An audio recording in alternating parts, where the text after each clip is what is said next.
नमस्कार, मैं Ravindra Dabas NCR news पे। किसानों का मुद्दा लेके सतीश भाई साहब आज हमारे सामने पधारे हैं। सतीश जौनतिया एक मशहूर गीतकार भी हैं हमारे देहात में। अलग अलग समस्याओं पे कलम चलती है इनकी, लिखते हैं, दिल से लिखते हैं। लेकिन आज कुछ अपने ही दिल की बात बताने आए हमको कि किसानों को नए नए आंदोलनों में बुला लेते हैं किसान नेता, राजनीति से जुड़े और भी नेता, उनको यूज़ करते हैं बेचारों को। वो बरसात में, आंधी में, तूफान में वहीं पड़े रहते हैं। ऐसे ही एक जटखोड़ में भी आंदोलन हुआ था अभी 3-4 दिन का। क्या पता कहाँ से आए थे किसान। कोई किसी चीज़ पे लड़ रहा है, कोई किसी चीज़ पे लड़ रहा है। किसानों को ये नहीं पता कि लड़ाई चल किस चीज़ की रही है। 75 साल हो चुके हैं हमारे देश को, लेकिन ये किसानों की समस्या ज्यों की त्यों खड़ी है। 1.5 साल किसान आंदोलन चला MSP पे, 3 कानूनों पे। जैसी चीज़ थी वैसे ही उठ के खड़े हो गए। आखिर ये समस्या हल क्यों नहीं हो रही, इसके पीछे क्या कुछ चक्कर चल रहा है, ये जानकारी देने के लिए आज सतीश जी हमारे सामने अपनी राय रखेंगे। सतीश जी नमस्कार। नमस्कार जी। तो किसानों की जो समस्या है खड़ी है ऐसे कैसे, आंदोलन तीसरे दिन होते हैं, क्या कारण है? देखिए सर, ये बहुत ही संवेदनशील मामला है क्योंकि देश की अन्नदाता का सवाल है। और अभी हमने 75वां अमृत महोत्सव मनाया आज़ादी का, लेकिन किसानों के आज स्थिति देख सकते हो कि आत्महत्या करने पर मजबूर है। जिस देश का किसान ही आत्महत्या कर रहा है वो देश मेरे ख्याल से कभी ग्रोथ नहीं ले सकता, आगे नहीं बढ़ सकता। और ये सोचने वाली बात है कि कमी कहाँ है। हम कभी MSP के, कभी 3 कानून वापस लो, कभी किसी चीज को लेके समस्याएं अनेक किसानों को लेकर क्या और भी बहुत समस्याएं अनेक आंदोलन में होते रही है और उनका आज तक सोल्यूशन नहीं निकला। कुछ चेहरे होते हैं जो चमक जाते हैं अपना राजनीतिक कैरियर बनाने के लिए और मारे जाते हैं वहाँ पे सीधे और शरीफ आदमी जो सिर्फ एक सच्ची भावना से जाते हैं। एक कहावत है कि चोर को नहीं, चोर के बाप को पकड़ो जो चोर तैयार कर रहा है। हमें इन समस्याओं पे ध्यान धरना छोड़ना होगा, इन समस्याओं को टारगेट करना छोड़ना होगा। हमने वहां प्रहार करना है जहां से समस्याएं जन्म ले रही हैं। ये समस्याएं पैदा कहां से हो रही है? समस्या को पैदा कौन कर रहा है? हाँ, पैदा कौन कर रहा है? अगर हम सभी एकजुट होकर अगर उस पर प्रहार करेंगे यार, तो सभी समस्याओं का शायद निदान मिल सकता है, समाधान मिल सकता है। उस समस्याओं पे प्रहार करना होगा। अच्छा, ये जो झूठे केस लगते हैं किसानों पे, किसी नेता पे तो लगते नहीं ना, कोई नेता भाई शहीद होता, ठीक है, ये तो अपना जुगाड़ करके चले जाओ, चाहे वो किसान नेता हो चाहे वैसा नेता हो। लेकिन पब्लिक मरती है, किसान मरते हैं, उन पे केस भी होते हैं कई साल, वो भटकते भी रहते हैं कोर्टों में। इसके बारे में क्या कहोगे? देखिए सर, सतीश जौनती भी बेटा किसान का हाल देखो अपने हिंदुस्तान का। इस दिल में जज्बाती यू उठता ना तूफान जो आजाद होते, यू फांसी खा करना मरते किसान जो आजाद होते। ये पिछले 1-1.5 साल मतलब किसानों का आंदोलन हुआ और दिल्ली को एक किस्म से घेराबंदी बना दी थी दिल्ली।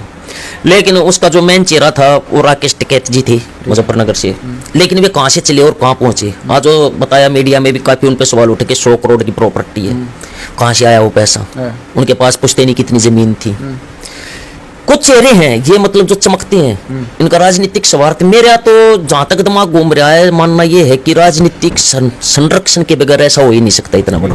पहले से ही साठगांठ, हाँ, पहले से साठगांठ इनकी होती है।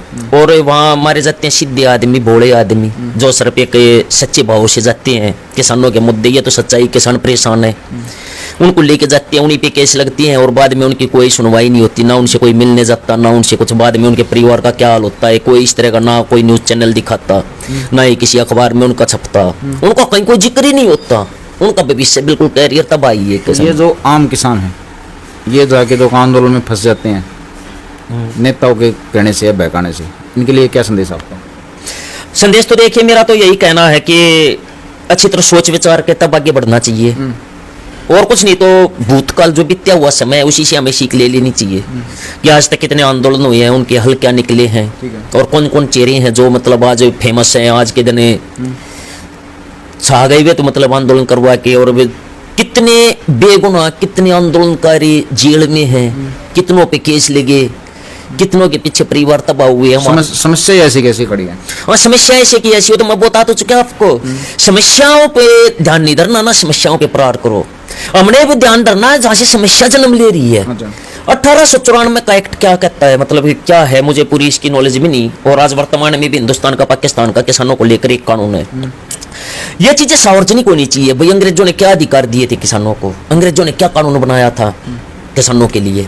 और 26 जनवरी 1950 उस वक्त नहीं किया है देखिए, सर। आपने जो ये बात करी कानून की, तो ये संकेत तो ये जाता है कि भाई सरकार और किसान नेता ये मिलके गेम खेल रहे हैं पब्लिक के साथ। बगैर राजनीतिक संरक्षण के तो इतना बड़ा आंदोलन नहीं हो सकता, ये तो पक्का शोर है। आप करके देख लीजिए ना, बगैर राजनीतिक आप कोई भी आंदोलन ले लीजिए, पीछे कोई ना कोई राजनीतिक दल जरूर होता है।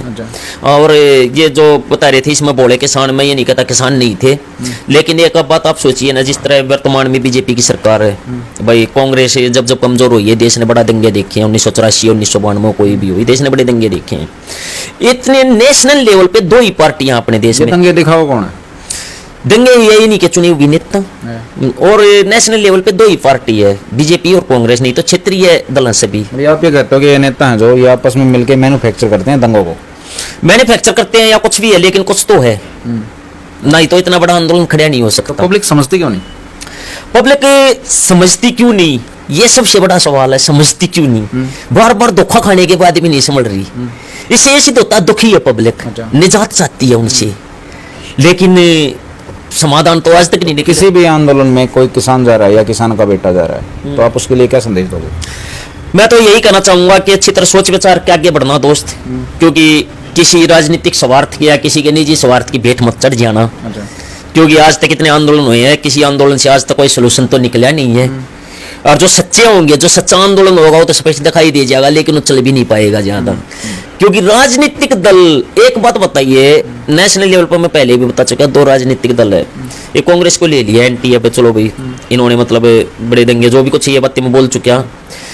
एक आवाज पे कांग्रेस की भी 5-10 हजार आदमी इकट्ठे हो सकते हैं, दिल्ली में भी, कहीं भी। और कांग्रेस छोड़िए तो बहुत बड़ी पार्टी है, कल की बनी हुई आम आदमी पार्टी भी आज के दिन देश में जहां चाहे वहां पे 10-15-20 हजार आदमी इकट्ठे कर सकती है एक आवाज पे।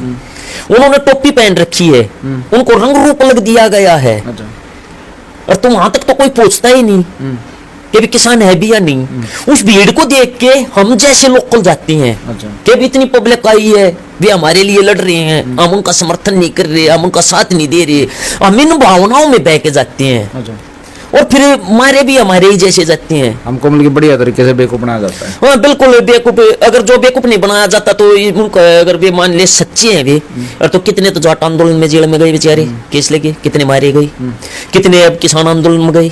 किसी के घर गया कोई नेता, कोई भी नेता, कोई भी मीडिया चैनल, उसके परिवार का कभी देखा भाई वो परिवार किस हाल में जी रहा, किस मोबिलिटी में जी रहा है?